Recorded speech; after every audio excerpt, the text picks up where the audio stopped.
Welcome to our channel. Today, we are delving into a topic that has captivated the world.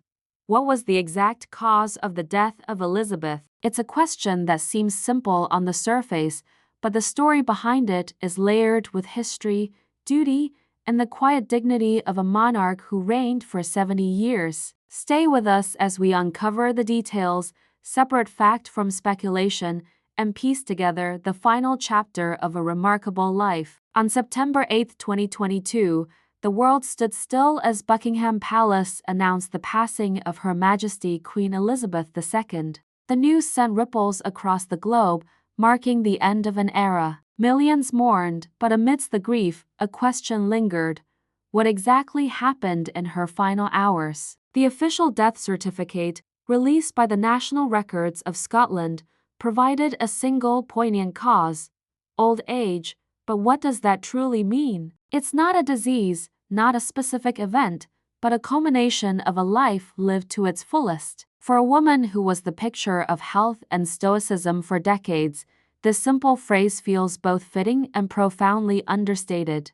To understand her final days, we must first look at her final public appearance. Just 2 days before her death, on September 6, the Queen performed her last constitutional duty. Frail yet resolute, she stood in the drawing room of Balmoral Castle, her beloved Scottish retreat. With a warm smile, she officially appointed Liz Truss as the new Prime Minister. Photos from that day showed a monarch who was visibly more fragile, her hand bruised but her spirit undimmed. This was the Queen the world knew, placing duty above all else, even her own comfort. Little did anyone know, this would be her final public act. It was a testament to her unwavering commitment, a commitment that defined her entire 7-decade reign. This final image of a sovereign carrying out her responsibilities until the very end is a powerful symbol of her life. So, what does old age on a death certificate really signify? Medically speaking, it's used when a person has gradually declined in health due to their advanced years without any single identifiable fatal disease. The doctor certifying the death, in this case Dr. Douglas Glass, would have been caring for the Queen over a period and observed this slow, natural decline. Essentially, the body's systems, after nearly a century of life, simply begin to wind down. There is no dramatic medical event, no sudden illness to point to. It's the gentle, inevitable conclusion to a long journey. For a monarch who lived her life under the constant scrutiny of the public eye, this quiet, private end at her favorite home, surrounded by the tranquility of the Scottish Highlands, seems a fitting and peaceful conclusion. It wasn't a battle lost, but a life completed. The days leading up to her death were marked by a series of carefully worded palace statements. We began hearing phrases like episodic mobility problems. This was the palace's way of acknowledging her increasing frailty without causing public alarm. She began using a walking stick, a rare sight for a monarch who had always seemed so robust. She withdrew from several events, including the state opening of Parliament, a cornerstone of her constitutional role. Prince Charles, now King Charles III, stepped in, signaling a slow and steady transition of duties. Each cancelled appearance was a small sign that the Queen was conserving her energy, preparing for the inevitable. The public watched with a mixture of concern and respect, understanding that even a queen was subject to the natural processes of aging. This period of gradual withdrawal allowed for a quiet handover, a managed transition that was as dignified as the Queen herself. Balmoral Castle was more than just a royal residence. It was her sanctuary. Unlike the formal grandeur of Buckingham Palace or the historic weight of Windsor Castle, Balmoral was her personal home. It was where she could trade her crown for a headscarf, walk her beloved corgis through the heather-covered hills, and enjoy a sense of normalcy away from the public gaze. It's reported that she was never happier than when she was at Balmoral. Therefore, it is deeply meaningful that she spent her final weeks and passed away in the place she loved most. Surrounded by the rugged beauty of Scotland, she was not just a queen, but a woman at home. This choice to remain at Balmoral rather than return to London or Windsor speaks volumes about her personal wishes. It was a final act of self-determination, a quiet insistence on ending her journey in a place of peace and cherished memories. Let's rewind to the day of her passing. The morning of September 8th began with a statement from Buckingham Palace expressing concern for the Queen's health. The wording was unusually direct. The Queen's doctors are concerned for Her Majesty's health and have recommended she remain under medical supervision.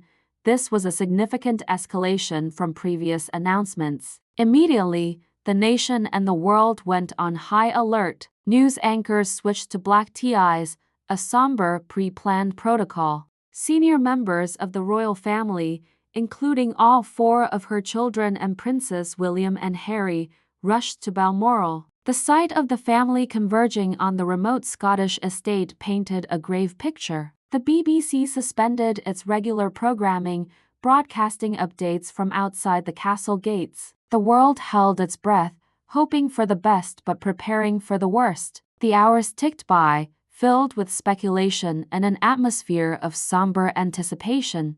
Then, at 6:30 p.m. British Summer Time, the official announcement came. The flag at Buckingham Palace was lowered to half-mast. A simple black-bordered notice was placed on the palace gates. It read, "The Queen died peacefully at Balmoral this afternoon." The term peacefully is significant. It suggests a passing free from struggle or distress, reinforcing the notion of a natural, gentle end. It provided a small measure of comfort to a grieving public, painting a picture of a quiet departure, surrounded by the familiar comforts of her favorite home. This carefully chosen word, peacefully, helped shape the public narrative, focusing not on medical details, but on the serene conclusion of an extraordinary life. It was a message of reassurance amidst a moment of profound national and global shock. Following her death, tributes poured in from every corner of the globe. World leaders, celebrities, and ordinary people shared their memories and condolences. But perhaps the most moving tribute came from her own son, the new King Charles III. In his first address to the nation, he spoke of his profound sorrow and paid homage to his darling mama. He said, "And to my darling mama, as you begin your last great journey to join my dear late papa, I want simply to say this. Thank you. Thank you for your love and devotion to our family and to the family of nations you have served so diligently all these years." His words were deeply personal, offering a glimpse into the private grief of a son mourning his mother, while also shouldering the immense weight of his new role as sovereign. This blend of personal love and public duty was a poignant echo of the very values his mother had embodied throughout her life. So, to return to our central question, what was the exact cause of the death of Elizabeth? The answer is both simple and complex. On paper, it was old age, but in reality, it was the culmination of a life of relentless service, a body that had worked tirelessly for 96 years, and a spirit that remained dedicated to her role until her very last breath. Her death wasn't caused by a specific ailment, but by the completion of a long and extraordinary life. She didn't just pass away, she completed her duty. The cause of her death is intertwined with the story of her life, a life defined by discipline, resilience, and an unwavering sense of responsibility. In the end, the Queen who had lived for her people died peacefully, her work finally done. It was the closing of a chapter, not in sickness, but in the fullness of time. Thank you so much for joining us on this exploration of the final chapter of Queen Elizabeth II's life. We hope this has provided some clarity and perspective. If you found this video informative, please give it a thumbs up, and don't forget to subscribe to our channel and hit that notification bell so you won't miss our future content. Share this video with anyone who might be interested, and please leave a comment below. We'd love to hear your thoughts. Also, let us know what topics you'd like us to investigate next. Your feedback helps us create the content you want to see. Thanks for watching, and we'll see you in the next one.